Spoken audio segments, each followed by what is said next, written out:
रोखठोक वार्तांकन, रोखठोक बातमी।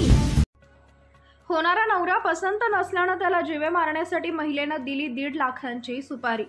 होणारा नवरा पसंत नसल्याने महिलेनं गुंडांना सुमारे 1.5 लाख रुपयांची सुपारी देऊन जीवे मारण्याचा प्रयत्न केल्याची खळबळजनक घटना उघडकीस आली आहे। ही घटना खामगाव तालुका दौंड गावच्या हद्दीत दिनांक 27 फेब्रुवारी रोजी सायंकाळी 7:45 वाजेच्या सुमारास घडली। या गुन्ह्याचा उलगडा करत यवत पोलिसांनी 6 आरोपींना जेरबंद केलं आहे। आदित्य शंकर दांगडे वय वर्ष 19 राहणार गुप्पल वडगाव तालुका श्रीगोंदा जिल्हा अहिल्यानगर। संदीप बादा गावडे वय वर्ष 40 राहणार मुघल वडगाव तालुका श्रीगोंदा।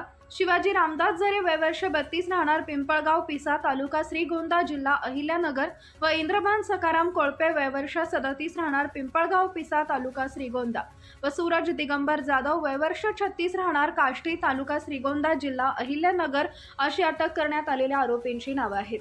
या प्रकरणी सागर जयसिंग कदम वय वर्ष 28 माही जळगाव तालुका कर्जत जिल्हा अहिल्यानगर यांनी यवत पोलीस ठाण्यात फिर्याद दिली आहे।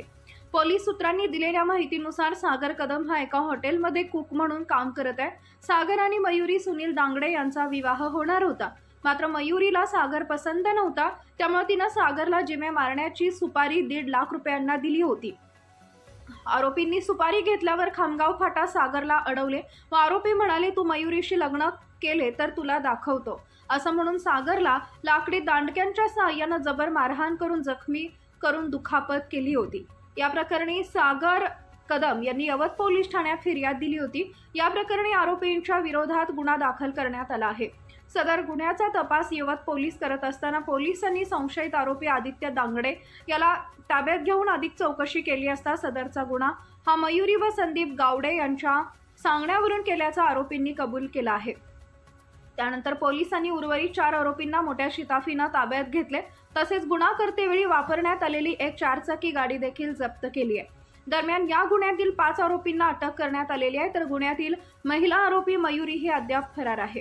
पोलीस आरोपीच्या मागावर आहेत। या गुन्ह्यात भारतीय न्याय संहिता कलम 109, 61(2), 126(2) ही वाढीव कलमे वाढवण्यात आली आहेत।